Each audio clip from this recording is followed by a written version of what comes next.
Patient என்கிட்ட வந்தாங்கன்னா என்ன சொல்றாங்கன்னா, நான் ரொம்ப நாளா கைப்பழக்கம் பண்ணிட்டு இருக்கேன் சார். எனக்கு வந்து ஒரே குழப்பமா இருக்கு. அதாவது கான்ஃப்ளிக்ட்ஸ், எண்ணங்களின் மோதல்னு சொல்வேன். எப்படின்னா நல்லதா கெட்டதா யாராவது சொல்லிட்டு அதே மைண்ட்ல வச்சுக்கிட்டு குழப்பிக்கிட்டே இருப்பாங்க. ஃபியர்ஃபுல் சோஷியல் டிஸ்கிரேஸ், அதாவது சமுதாயம் அவரை எப்படி பார்க்குங்கிற ஒரு குற்ற உணர்ச்சி. அதாவது நம்மள தப்பா நினைச்சிருவாங்களோ இது பண்றதுனால அப்படின்னு அந்த கில்ட் ஃபீலிங்க்கு போயிடுவாங்க. அடுத்தது இது மூணு சேர்ந்து என்ன பண்ணும்னா சூசைடல் டெண்டன்சியை உருவாக்கிடும். அதனாலதான் ரொம்ப கேர்ஃபுல்லா இருக்கணும். குற்ற உணர்ச்சியா நீங்க பார்க்க கூடாது. உடல் ரீதியா மன ரீதியாவோ இது வந்து விளைவுகளை ஏற்படுத்தும் அப்படிங்கிறதுக்கு எந்த எவிடன்ஸும் கிடையாது.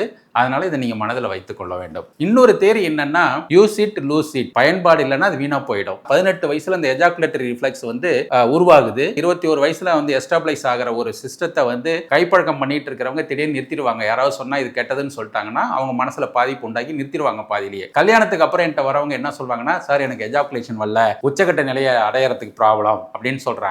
இதுக்கு தான் சொல்றது யூஸ் இட் ஆர் லூஸ் இட்ங்கிறது. நம்ம உடம்புல வந்து எந்த உறுப்பும் வந்து பயன்பாடு அற்று இருந்துன்னா அது வீணா போயிடும். அதுதான் இதோட கான்செப்ட். இப்போ வந்து ஒரு டெஸ்ட் மேட்ச் கிரிக்கெட் விளையாட போறீங்கன்னா அதுக்கு முன்னாடி வலைப்பயிற்சி நெட் பிராக்டிஸ்ங்கிறது ரொம்ப முக்கியம். இது ஒரு நெட் பிராக்டிஸ் மாதிரி நீங்க எடுத்துக்கிட்டீங்கன்னா செக்ஷுவல் லைஃப்ல நல்லா என்ஜாய் பண்ண முடியும். ஈஸியா இதை ஞாபகம் வச்சுங்க. இது வந்து உடலுறவுக்கு ஒரு மாற்று வழி, ஆல்டர்னேட்டிவ் ஃபார் காய்டஸ் அப்படின்னு மைண்ட்ல வச்சுக்கணும்.